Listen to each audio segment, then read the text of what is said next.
Hi Sugarfoot and welcome back to my channel. I've always wanted to learn Spanish since I was like a teenager. I've been interested in learning Spanish. I live in Harlem and I'm surrounded by Spanish people.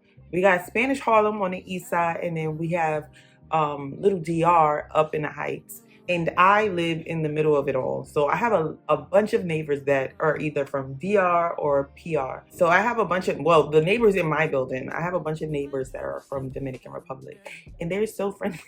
I be trying to speak Spanish to them, but it doesn't work. But I've been wanting to learn Spanish for as long as I can remember.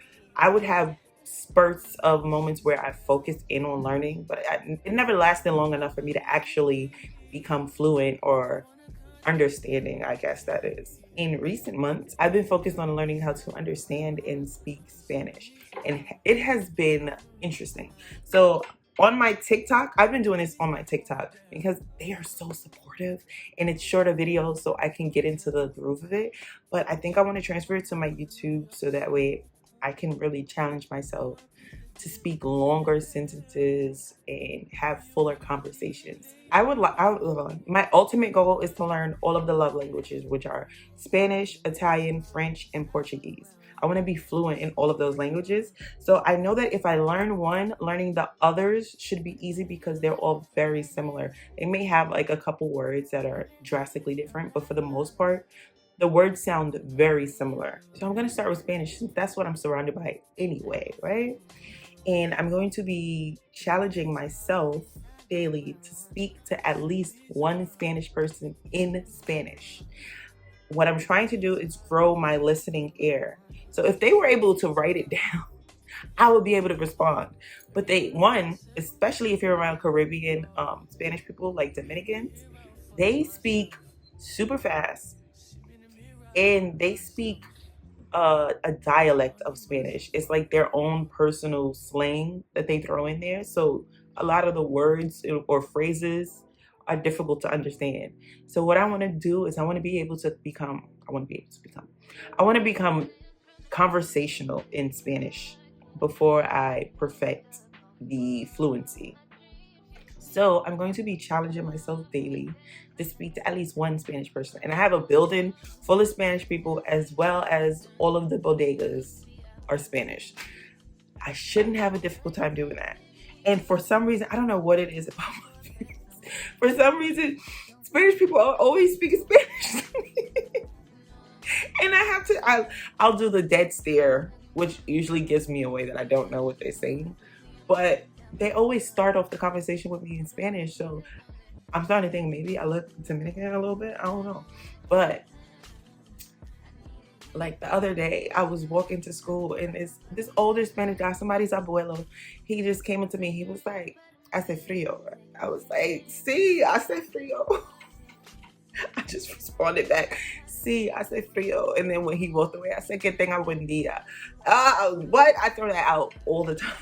That is my favorite phrase to throw out there. Que tenga buen día. Because I know it fluently. The best part of saying that phrase is watching their face light up in recognition or familiarity, and they say igual. Oh my gosh, I love that. But I do ultimately want to become fluent in Spanish.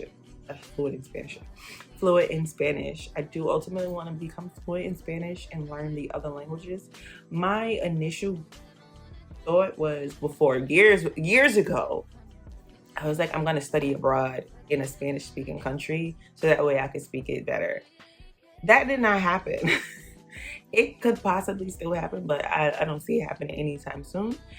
But for now, I've immersed myself in Spanish. So my phone, the language in my phone is Spanish. The language on my laptop is Spanish. The language on all of my apps are Spanish.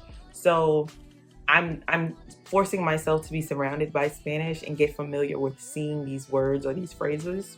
Another thing that I'm doing is, I'm not actively doing it. I need to actively do it, but I have a bunch of Spanish podcasts on my phone saved for me to listen to on a daily.